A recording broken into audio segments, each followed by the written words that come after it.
can't get into vaulting. Okay. You get yourself in the middle. It's not nearly as high spine as mine. No. All right, we're going to look at the channel first, the vertical channel. Laterally, that's side to side, or longitudinally, forward and back. You kind of shift yourself around him and see about finding the middle. Feel both seat bones on him. Where do you think you are? Right about there, I think I'm more. Okay. Yeah, we're pretty straight. You like to have the right leg longer and more down than your left leg. I do. Mm-hmm. All right, because I'm looking at you from here, and I'm looking at the level of your knees. Okay? And I'm looking at the level of your shoulders, and the level of your hips, the level of your knees, and the level of your toes. And your right side likes to be a little lower than your left side.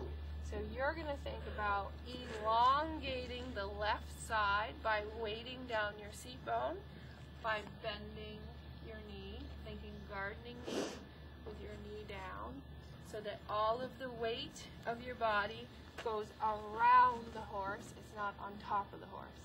Okay? All right, and then take your arms out to the side and do a turn slowly left and right and see how your flexibility is and tell me which one you think feels easier. They're about the same. About the same. I'm thinking you look straight ahead. I get a little more to say, the right. I'd say you get a little more to the right. And that stems from the same problem that your left hip likes to be, your right hip likes to be a little lower. Okay? You're actually a little more flexible on your right hip than you are with your left hip. So this one likes to take up all the slack from the left one, which is why we've really got to work on getting the left one down. Okay?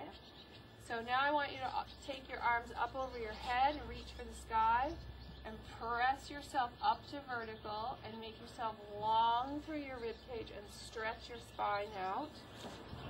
That's good. And then when you drop your arms back down, I want you to keep the ribs spread. Okay, so one more time.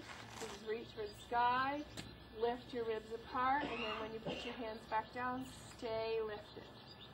Very good. All right, and I'm going to move your lower leg again so we still have this nice little shoulder hip heel. And you can feel that when I do that, you get resistance here, huh? Definitely. Yeah. Okay, so we're going to do the same as Barbara a couple of times. You're going to do marionette. You're going to pull your knee up and let it drop. Yep, and then up and let it drop.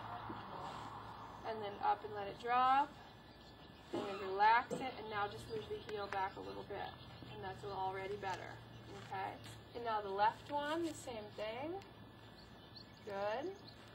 Just as simple, that's it looks simple and easy, but that is a stretch. You can feel that in your glutes, and you can feel that right across your hip and also in the thigh. Mostly we feel it right inside my thigh. So you can do that a couple of times maybe before you start riding, because that tightness in your thigh is going to limit the movement of your pelvis.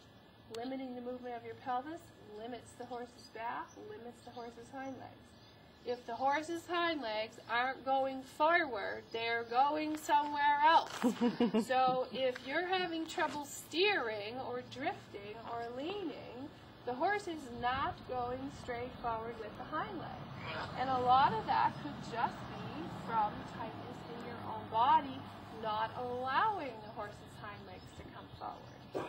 Okay, so let's go ahead and make him walk first with no contact and get a feel for how he moves. Pretty good, pretty comfortable. Yeah. Good. And now really make him move. I mean, you can really go for a nice big canter out the field, right?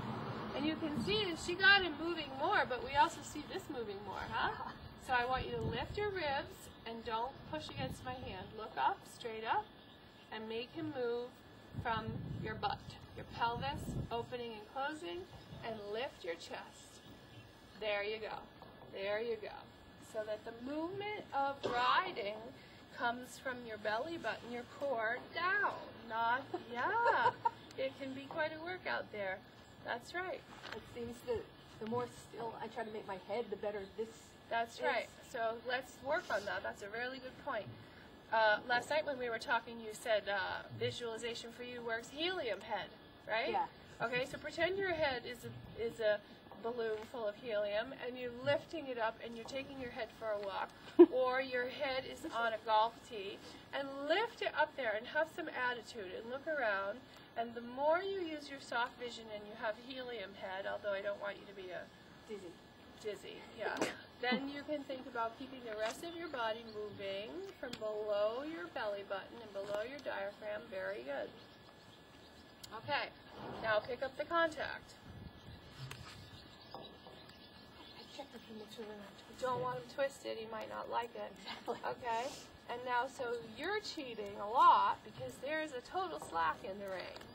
Okay? Easy cheat. Well, we have to be able to communicate with the energy that we're creating with the horse into the hand. It's got to have an equal following motion. So I can see you're sort of trying to create it with your arm. Don't create it with your arm. Look forward or close your eyes and move him, excuse me, but don't think about your arms. Just let your arms be part of him. Very good. That's better. Now try flexing him to the right without stop moving your arms. So that's something that we all, we're steering and we're flexing and we're talking to our horse about softening in the jaw or turning right, and then all of a sudden we stop doing this and we start holding and turning. And then we stop the horse from moving. So rubbing your head and patting your belly, you've got to be able to move your hands forward and back and flex. It's good practice. Yeah, that was straight, because as soon as I did it, I'm pulling. That's right. If you pull on the rein, you stop the horse from moving. And the more you pull on the rein, the more your stomach is going to have to work to keep him going. And who wants to do that? All right, good job. Fancy, trust me. Any questions about Rocky? Anybody else? Does his neck move from side to side? No, his Okay. head does not move from side to side. He's cool. Is it useful to do this over and over? I mean, like supposing you get on him and you get yourself in the right position, everything feels right. Is it helpful to keep doing that over, for like 20 minutes so that drill it into you? I think the repetition, I don't remember the exact numbers, but I think that there's some saying that says, if you have a habit, it takes 10,000 repetitions to change a habit. So I think the more repetition that you do to enhance your own posture for taking away the negatives is good. It's also something that is, as you guys all felt, is actually more of a core workout. So it's a little bit of a good exercise program that, a lot of the machines and sit-ups and Nautilus things at the gym can't touch, because riding a horse is a lot different muscle use than anything else. So I think it can help with your own muscle memory of changing habits from good to bad to good, and I also think it can help with your strength of your core. Anybody else? Okay. So you are welcome to ride anytime you want. He will be in the barn, and he'll be here. You just have to make sure that before you get on him, he has these little locks on his wheels. Yeah. Because if he's not locked and you start cantering, he'll just go down the road. So you're welcome to ride him anytime at all, and we thank you a lot, Frankie, for letting us have Rocky, and these gals are going to really practice on him. Bye-bye. Oh, I wasn't on. Here's another thing that we do, Frankie, for core building and balance. She's going to do a little bit of movement like he's walking, and she's going to do little sit-ups. This is Melissa. So you have to balance yourself laterally over him and longitudinally as you do sit-ups. So yet another function of good rider health and muscle memory. Bye!